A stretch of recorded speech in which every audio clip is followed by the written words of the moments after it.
Howdy folks, it is Diecastbuffet here again. Welcome back to another NASCAR Diecast review. Today we have the Cole Custer Code 3 Associates Ford Mustang. Definitely a paint scheme I did not expect to get produced. So, without further ado, let's go ahead and hop into the review. Alrighty folks, right out of the good old box and check out this freaking paint scheme here. Look, this is definitely one of the cars I expected to be DNP'd or more commonly known as canceled. I'm so surprised they actually made this race car, and it is a night and day difference between the last time we got a Code 3 Associates diecast, which I want to say was 2016 with Tony Stewart. Could be mistaken on that one, but nonetheless, let's go and hop into this one. So you got Cole Custer right there on the front windscreen. You got the Code 3 Associates logo right there.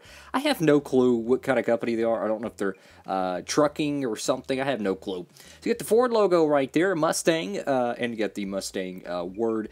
You got the 41 right there. I like the yellow on it. Very, very sharp. The whole bottom of the splitter is all painted black. It's a three-tone paint job, or really four-tone. You have black, white, kind of a rental car gray, and then you have a nice deep blue. So go to the left side of this car here, and it looks like there's a little bit of some dirt or some glue on the 41 here, guys. You can check this out. It's very bright, so I do think it somewhat picks up on the camera, which is great. Definitely great for some diecast photography, but it does feel a little bit grimy here. But on the good news is, look at that. It wiped right off. That's what's great.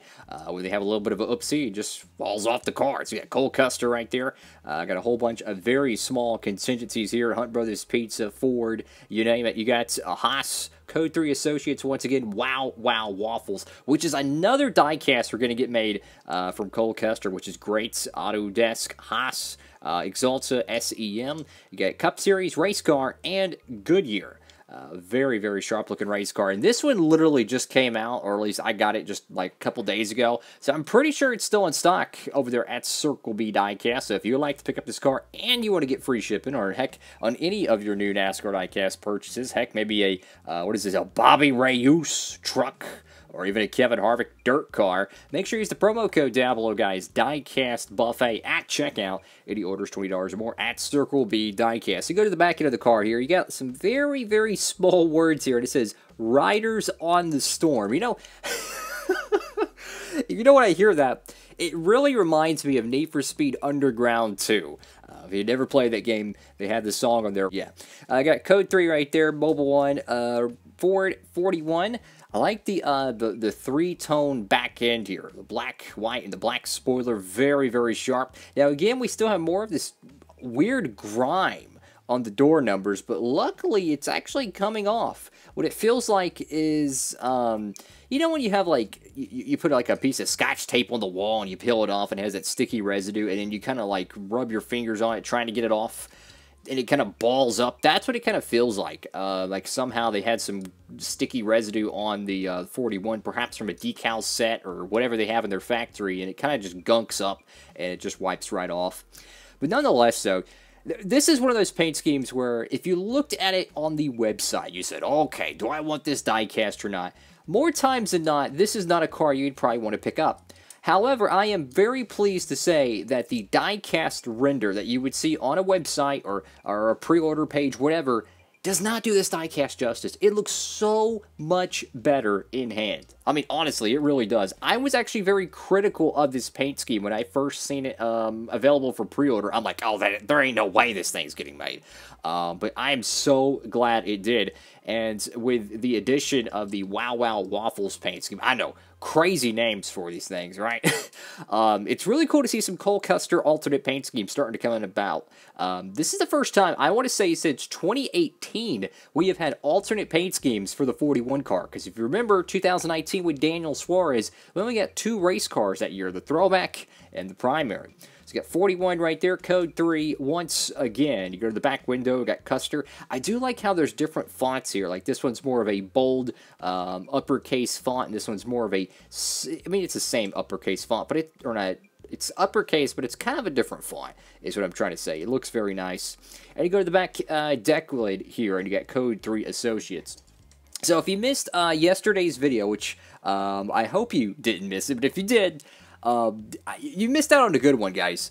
There is like 35 plus new 164s coming out very soon, and I'm talking within the upcoming weeks. Guys, you want to get your pre-order set for those. We got Rick Ware Racing cards. Oh, we got a crap load of Darlington throwbacks. We're finally getting a JTG Doherty Racing diecast in 164 scale. Yes, I can't believe it. We're getting another McDowell diecast, an Anthony Alfredo diecast, Haley Deegan diecast.